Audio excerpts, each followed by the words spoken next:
আসসালামু আলাইকুম। দেখেন এটা হচ্ছে বাদাম ক্ষেত। এই যে এটা বাদাম ক্ষেত। বাদামের গাছ কীরকম হয় একটু দেখি আমরা। এটা হচ্ছে সাধারণত চর এলাকায় বেশি হয়, যেখানে বালু মাটি সেখানে এই বাদামটা খুব ভালো মানের হয়। এটা হচ্ছে বাদাম ক্ষেত।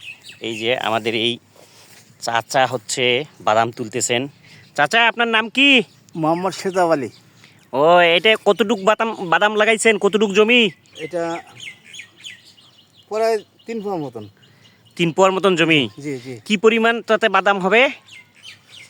আশা করি যে 3-4-5 মন আসবই। 4-5 মন হবে, তাই না? এই যে জি। এগুলো বাদাম উঠাইছেন, এই যে দেখেন গাছে পুরাটা খেতে উনি বাদাম উঠাইতেছে।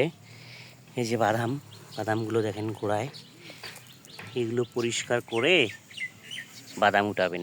এভাবে বাদাম উঠায়। তারপরও কতটুক কয় টাকা হবে সবগুলো বিক্রি করলে? কত মন? এটা 6,000 টাকা মন। ও, তাহলে তো অনেকগুলো। 3 মন হবে। জি। তাহলে 318। 318,000 টাকা পাবেন আশা করতেছেন, তাই না? কয় শতাংশ জমি?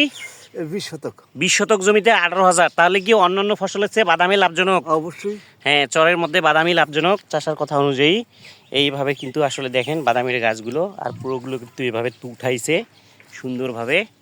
এই যে দেখেন, এই যে এগুলো হচ্ছে বাদাম। যাদের চরে জমি আছে এভাবে বাদাম লাগাইতে পারেন। ধন্যবাদ।